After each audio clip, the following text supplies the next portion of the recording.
suppose in terms of the detail of the press conference, that's up to the I guess it's all the cases. The other thing, all the furniture, journalists, international media are in place. Kash Patel.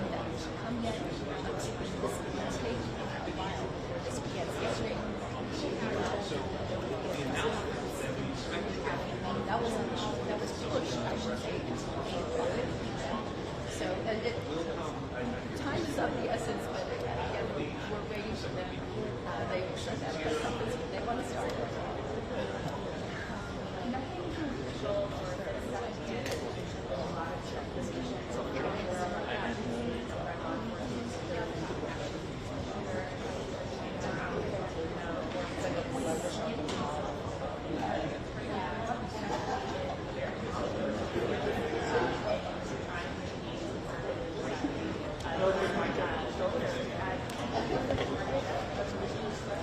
Check 1 2, mic check 1 2 3 4 5 6 7 8 9 10. Mic 1 2 3 4 5 6 7 8 9 10. Check 1 2 1 2 3 4. Yeah,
now and again, but it's something that we have to accept. That was Charlie Kirk's line throughout. He's on record as having said there will be fatalities on parachutes, there will be fatalities, one or two, but that's the price that we have to pay for gun ownership, which is the right thing for the United States of America.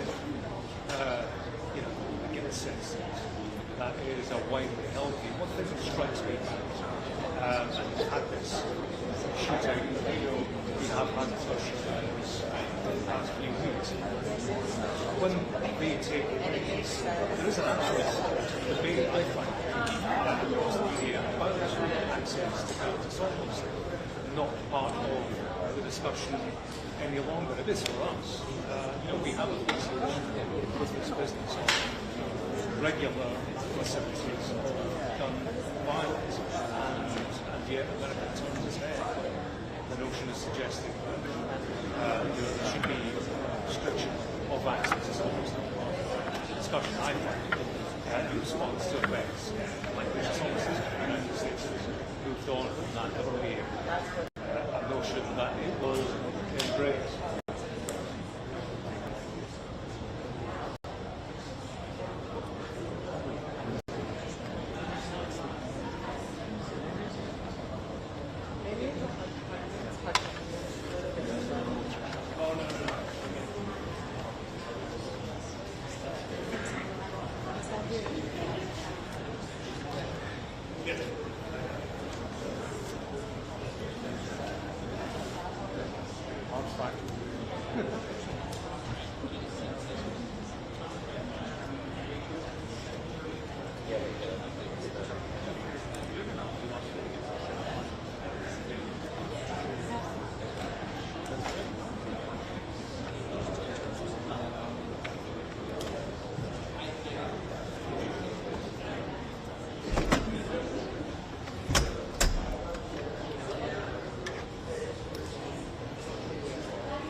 We're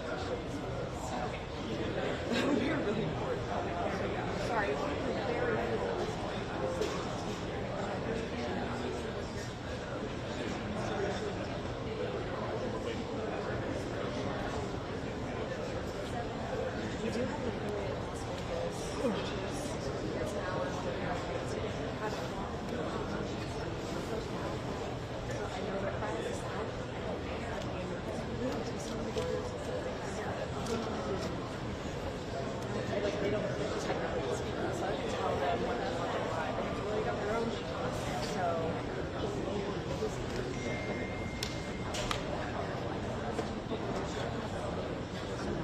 We do have a really awesome our correspondence outside.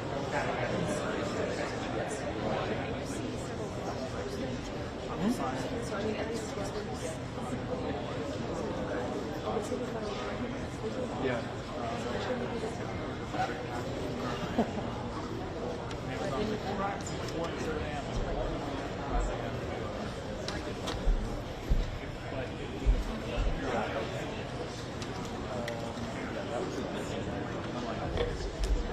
Hello, hello, testing, testing. Hi, everyone. We are 4 minutes out from starting the press conference. Thank you. Right, so we just heard right there that we are 4 minutes away from this press conference, and I think things are just now starting to develop because we're seeing the FBI agency here on the ballot. We often see that there are some level of officials now, so that we're starting to as we look at this press conference. Yes, we are wanting to know two things. Is a suspect in custody? We were able to confirm that independently from President Trump and This is the camera.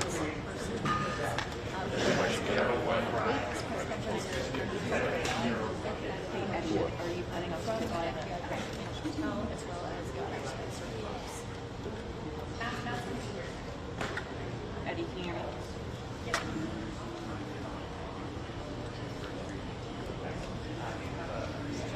Anybody can call in this They just asked me to get in the shot, so I'm here, but I don't know which camera they're taking for the actual, because they were having issues with the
saw last night. That would be the governor, that would be the Utah Public Safety Commissioner, that would be Kash Patel from the FBI, and the FBI's special agent in charge, John. Any second, we should be seeing them coming into this room for the press conference at 4 in the morning as expired. So any second now, John, we should be hearing more information in this case. 3 minutes.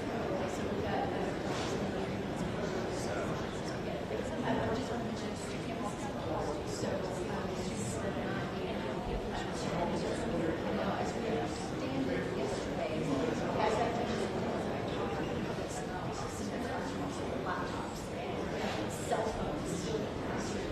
they did go through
Yes, so this press conference was scheduled to start about an hour ago. It has been pushed, it's been pushed, it's been pushed. I'm now seeing officials walking into the room. They will be moving to the podium any second now. I'm trying to see if I can see Kash Patel and all so far. They are moving towards the podium, and we are going to get this information now. We have been waiting for about an hour for it. So, officially moving towards the podium. So, there is Kash Patel, the director of the FBI. So I believe I should get out of the way. Good morning, ladies and gentlemen. At today's press conference, we will hear from Governor Cox, FBI Director Kash Patel, and Sheriff Mike Smith.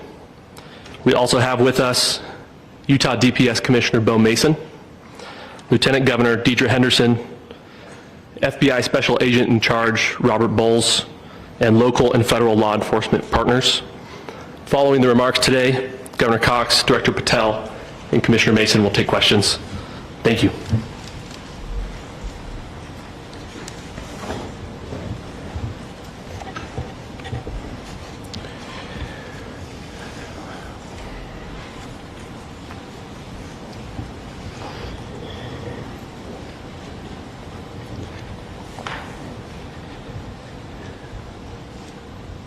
Good morning, ladies and gentlemen. We got him. On the evening of September 11th, a family member of Tyler Robinson reached out to a family friend who contacted the Washington County Sheriff's Office with information that Robinson had confessed to them or implied that he had committed the incident. This information was relayed to the Utah County Sheriff's Office and scene investigators at Utah Valley University. This information was also conveyed to the FBI. Investigators reviewed additional video footage from UVU surveillance and identified Robinson arriving on UVU campus in a gray Dodge Challenger at approximately 8:29 a.m. on September 10th, in which he is observed on video in a plain maroon t-shirt, light-colored shorts, a black hat with a white logo, and light-colored shoes. When encountered in person by investigators in Washington County on September 12th, in the early morning hours, Robinson was observed in consistent clothing with those surveillance images. Investigators interviewed a family member of Robinson who stated that Robinson had become more political in recent years. The family member referenced a recent incident in which Robinson came to dinner prior to September 10th, and in the conversation with another family member, Robinson mentioned Charlie Kirk was coming to UVU. They talked about why they didn't like him and the viewpoints that he had.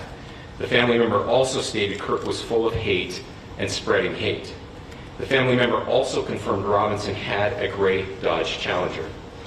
Investigators identified an individual as the roommate of Robinson. Investigators interviewed that roommate, who stated that his roommate, referring to Robinson, made a joke on Discord. Investigators asked if he would show them the messages on Discord. He opened it and showed several messages to investigators and allowed investigators to take photos of the screen as each message was shown by Robinson's roommate. These photos consisted of various messages, including content of messages between the phone contact named Tyler with an emoji icon and Robinson's roommate's device. The content of these messages included messages affiliated with the contact Tyler, stating a need to retrieve a rifle from a drop point, leaving the rifle in a bush, messages related to visually watching the area where a rifle was left, and a message referring to having left the rifle wrapped in a towel. The messages also refer to engraving bullets and a mention of a scope and the rifle being unique. Messages from the contact Tyler also mentioned that he had changed outfits. I know there's been speculation as well as to the writing on those casings, those bullet casings, and I believe we have that as well. And I'll share that with you now. So the area north of Campus Drive Road where the suspect crossed over, you saw some of that in the video that we released last night, consists of a grassy area with trees on the edge of the UVU campus. investigators discovered a bolt-action rifle wrapped in a dark-colored towel. The rifle was determined to be a Mauser Model 98 30-06 caliber bolt-action rifle. The rifle had a scope mounted on top of it. Investigators noted inscriptions that had been engraved on casings found with the rifle. Inscriptions on a fired casing read, "Notices, bulges, capital OWO, what's this?" ? Inscriptions on the 3 unfired casings read, "Hey fascist!" ! Catch! Up arrow symbol, right arrow and symbol, and 3 down arrow symbols. A second unfired casing read, "Oh Bella Chow, Bella Chow, Bella Chow, Chow Chow," and a third unfired casing read, "If you read this, you are gay, LMAO." We are indebted to law enforcement across the state who has worked seamlessly together, local law enforcement, state law enforcement, and our federal partners with the Federal Bureau of Investigation. We're grateful for everyone who worked together in such a short amount of time to find this person and to bring justice. I want to thank the public who has been so engaged, reviewing videos, helping us with sending in tips, and helping us get to this point. I want to thank the family members of Tyler Robinson who did the right thing in this case and were able to bring him into to law enforcement as well. I especially want to thank the family of Charlie Kirk, Erica, Charlie's parents, his children. I want us to be thinking of them as we bring justice in this case. They will be involved in that justice. We will be working very closely with them as we move through this process as well. This is a very sad day for our country, a terrible day for the state of Utah. But I'm grateful that at this moment we have an opportunity to bring closure to this very dark chapter in our nation's history. With that, I'll now turn the microphone over to the Director of the FBI, Kash Patel. Thank you, Governor. This is what happens when you let good cops be cops. The FBI and our partners are proud to stand here today together to bring justice to the family of Charlie Kirk and honor his memory. I want to express my deep gratitude to President Trump, the Vice President, and the entire White House who have been so incredibly supportive with both resources and just personally to the FBI as a team. They had our backs the entire way, and I just want to express my gratitude for giving us the resources we need to operate in this space to bring this sort of justice at this sort of speed. In 33 hours, we have made historic progress for Charlie. Governor Cox, our partnership has been absolutely incredible these last few days. Our partnership will endure. Your state and local partners, your sheriffs, your DPS community has been unbelievably impressive in the hardest of times. And a case like this cannot be solved, cannot be brought without partnering with your state and local authorities. The FBI has a certain role to play. We will play that role, and we will lead after the federal government. But Governor Cox, we are so grateful for your state partnership that led out on this investigation. A little bit of the timeline. Charlie was shot at 12:23 p.m. on Wednesday. The first FBI agents arrived on scene in 16 minutes with chiefs of police at 12:39 and secured the scene. The FBI immediately launched fixed-wing assets. We utilized these assets to transport personnel, specialty technicians, hostage rescue teams. We also utilized these assets to go back and forth from the East Coast and here in Utah to transport forensic evidence and other evidence that will be analyzed and is being analyzed at our FBI laboratories in Quantico and other laboratories, including the ATF. At my direction, the FBI released the first set of FBI photos of the suspect at 10 a.m. local time on 9/11. Then, shortly thereafter, the FBI reward of $100,000 was released at 10:45 a.m. local. Myself and Deputy Director Bongino arrived on the scene at approximately 5:30 p.m. on 9/11. The governor led a press conference last night at approximately 8 p.m. where at my direction, the FBI released a never-before-seen video of the suspect. We also released new images to the public of the suspect. And just last night, the suspect was taken into custody at 10 p.m. local time.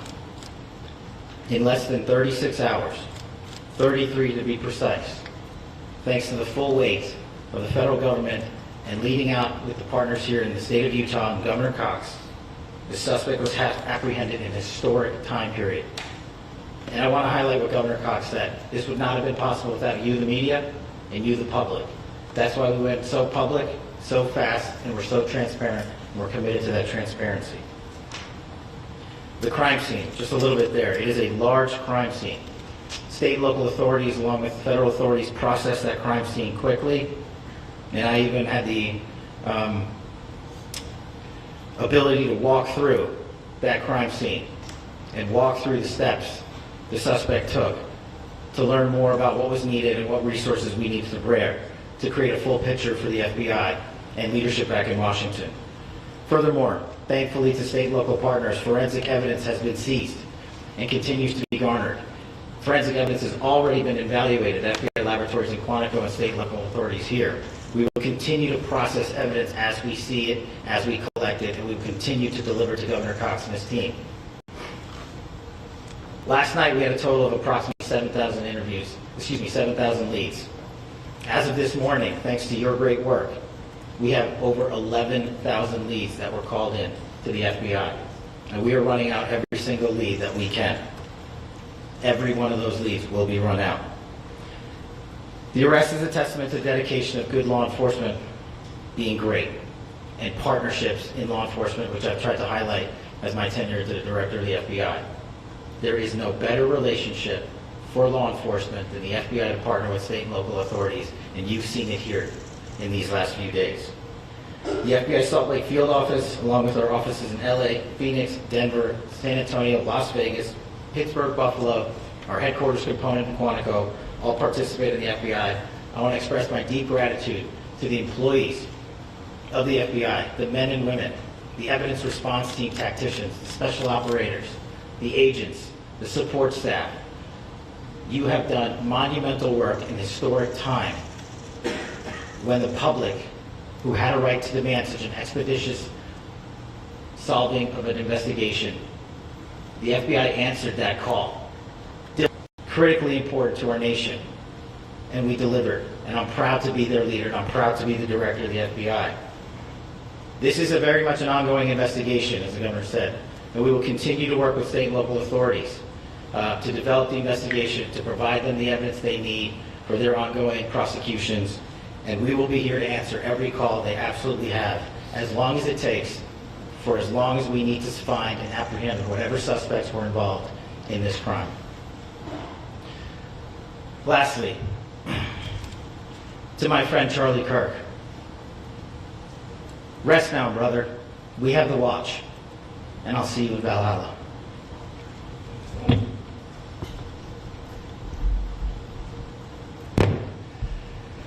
Thank you, and good morning. I would just like to take a few minutes as the sheriff to express my gratitude for everybody who has played a part in this investigation. As you know, it's been a vast, a complicated, and a very, very fast-paced investigation. You're looking at people standing up here who are running on, if they got an hour's sleep in the last couple of days, they're probably lucky. It has been very taxing.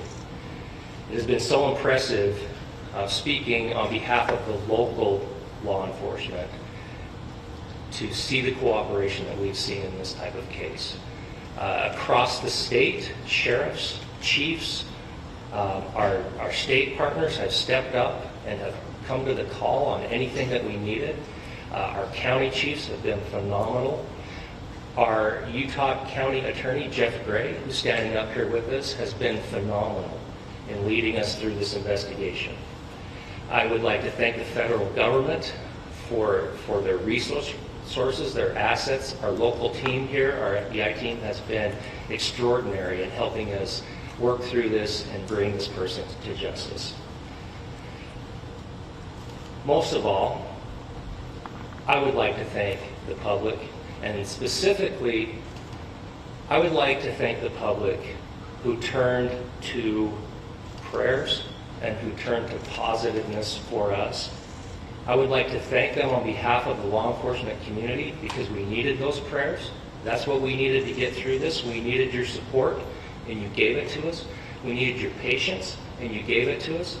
And I would like to thank you for the Kirk family because that's what they need, is your support and your prayers, and that will get us through all of this. So thank you everybody for everybody that has stepped up. We've had such a phenomenal response to this. Thank you.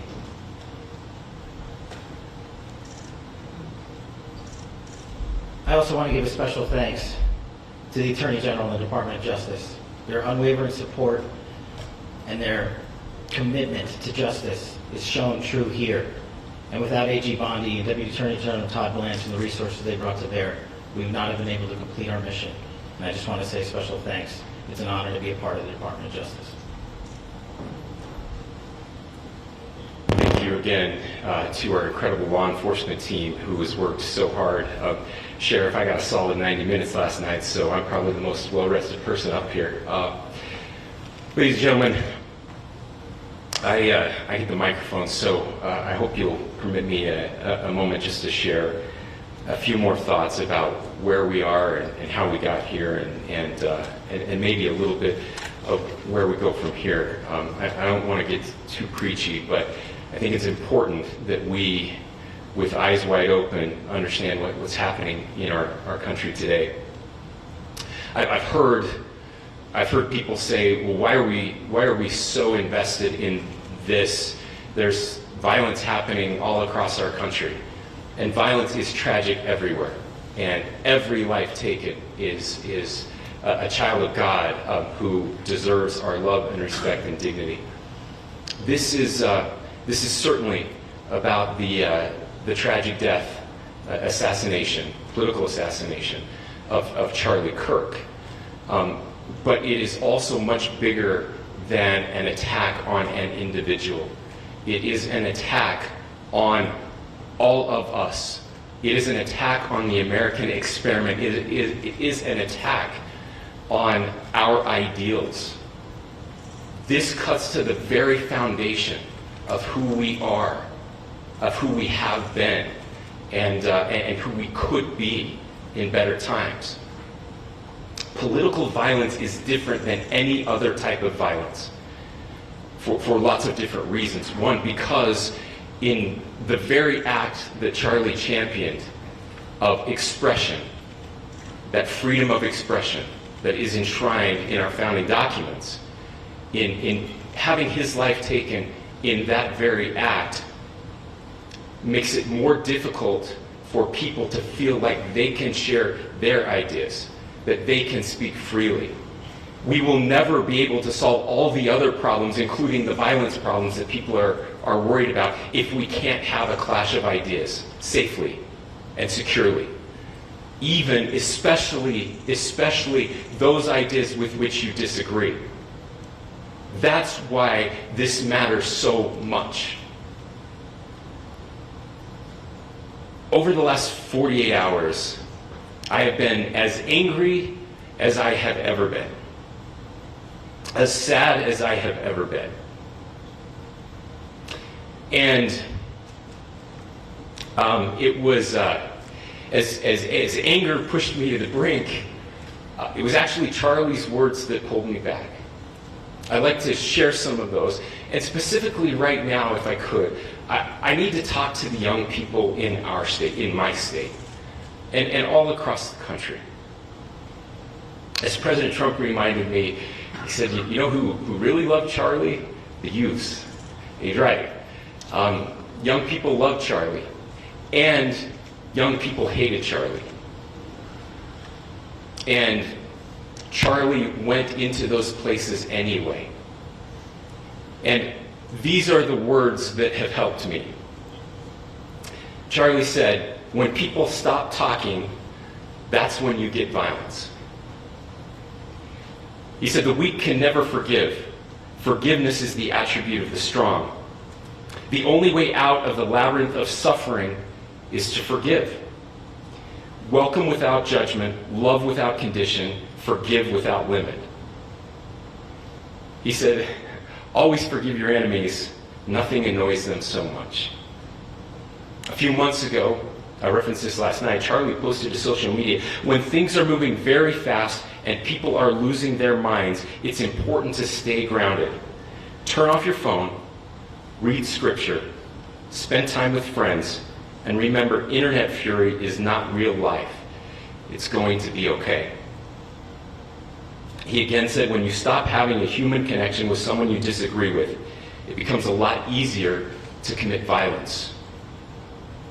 He said, what we as a culture have to get back to is being able to have a reasonable agreement, where violence is not an option. Now, again, to my young friends out there,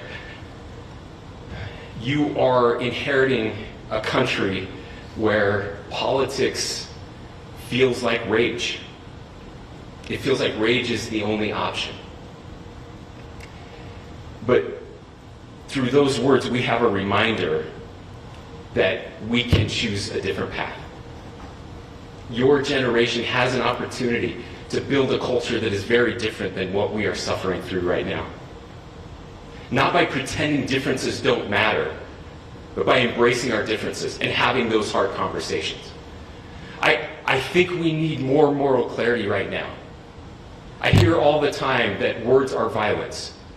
Words are not violence. Violence is violence.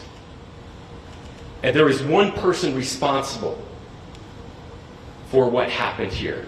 And that person is now in custody and will be charged soon and will be held accountable.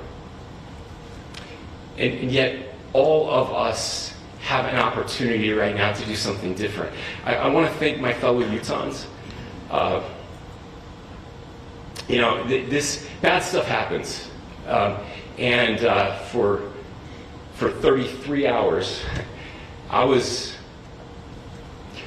praying that if this had to happen here, that it wouldn't be one of us. That somebody drove from another state, somebody came from another country. Sadly, that prayer was not answered the way I hoped for. Just because I thought it would make it easier on us if we could just say, hey, we don't do that here. And indeed, Utah is a special place. We lead the nation in charitable giving. We lead the nation in service every year. But it did happen here. And it was one of us. But I want you to look at how Utahns reacted the last 2 nights. There was no rioting. There was no looting. There were no cars set on fire. There was no violence.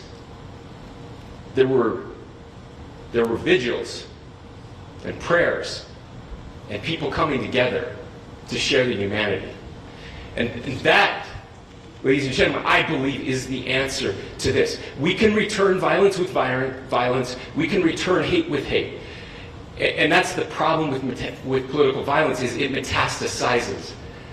Because we can always point the finger at the other side.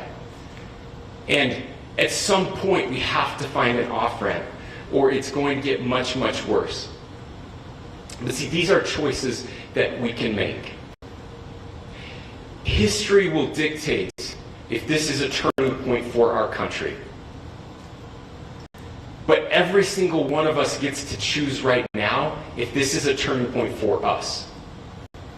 We get to make decisions. We have our agency. And I desperately call on every American, Republican, Democrat, liberal, progressive, conservative, MAGA, all of us to please, please, please follow what Charlie taught me. I'll just conclude with words I share often from a friend and author, Yuval Levin, who was asked if he was optimistic about our country. And he said, I'm not optimistic. He said, I hate optimism.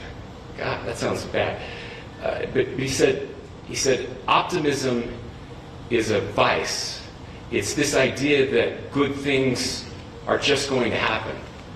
He said, in the history of the world, good things have never just happened. He said, I'm not optimistic, but I am hopeful. And hope is the virtue that sits between the vices of optimism and pessimism. Hope is the idea that good things are going to happen because we can make them so. I still believe in our country. And I know Charlie Kirk believed in our country. I still believe that there is more good among us than evil. And I still believe that we can change the course of history. I'm hopeful because Americans can make it so. Ladies and gentlemen, we're happy to answer any questions you have. Governor, can you please speak to whether the suspect is speaking with authorities and his demeanor, Tyler Robinson, when he turned himself in? I cannot speak to that. Governor, how do you interpret his motivation? Governor, how do you interpret the engravings on the case of Well, I will leave that up to you to interpret what those engravings mean. I think the clearest one that says "catch fascist," there's not, and by the way, that's like catch like a ball, catch this. I think that speaks for itself. Governor, you talked about this level of hatred that this person expressed at a dinner. Beyond that, is there anything in your view that you've discovered that may have radicalized or changed him to prompt him to commit such a horrific act? There's nothing more that we can share at this time. Governor, you indicated that he had been communicating with a friend on Discord about the gun.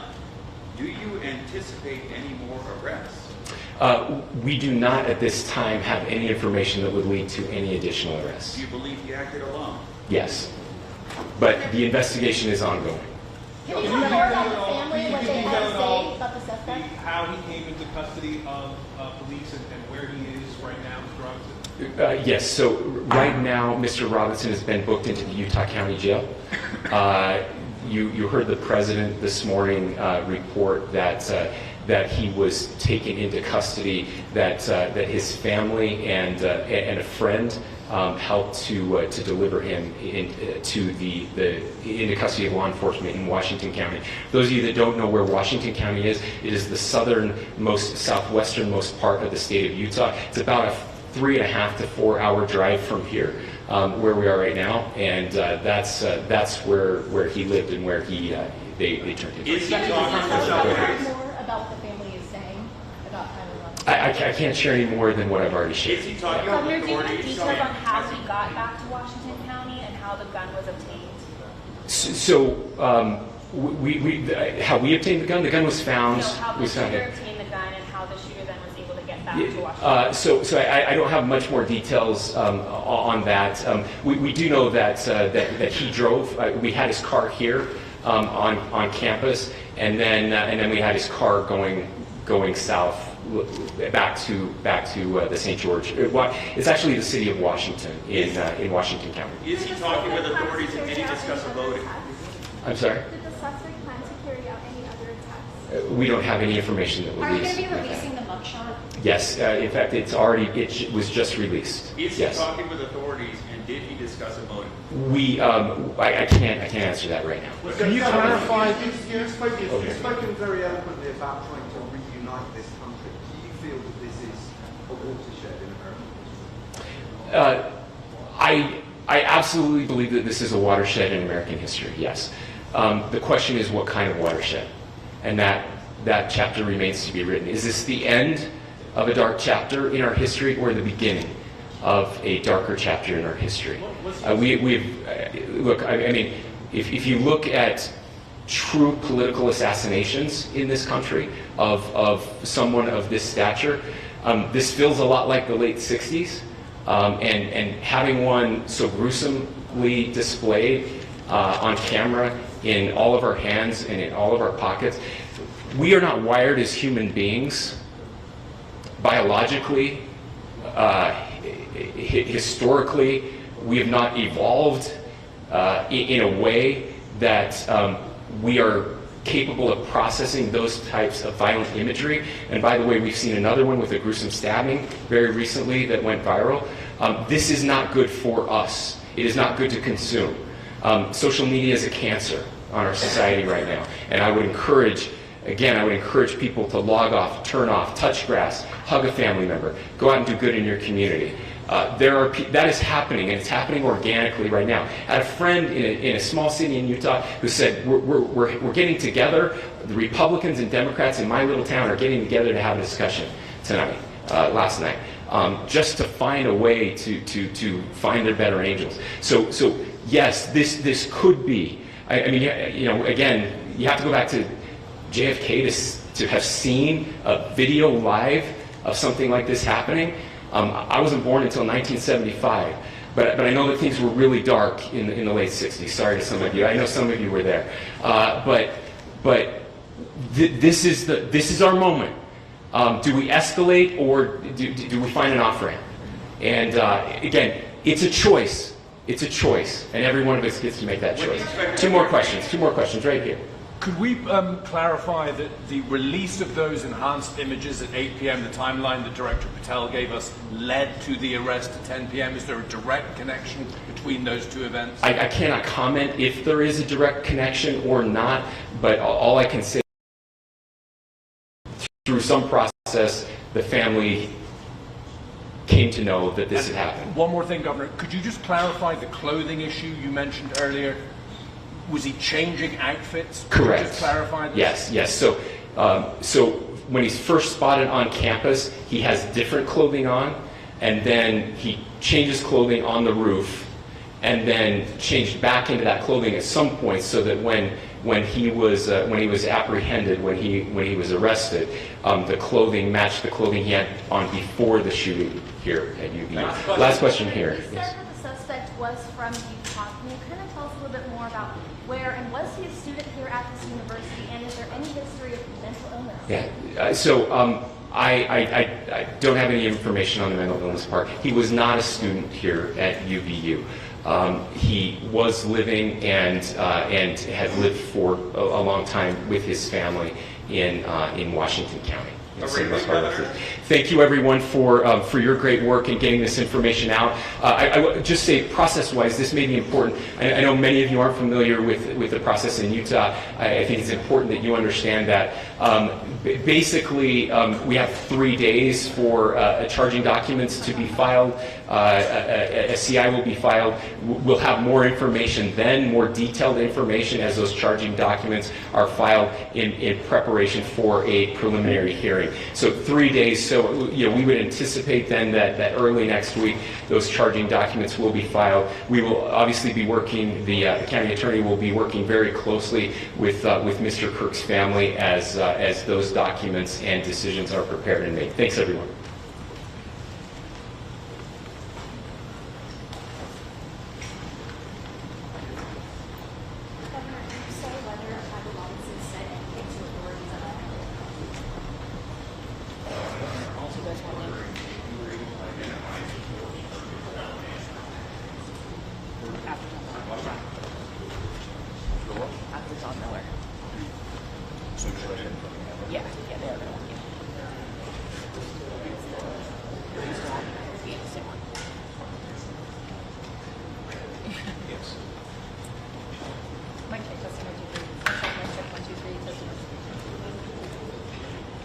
One, two, three, 1, 2, 3, 1, 2, 3, 1, 2, 3.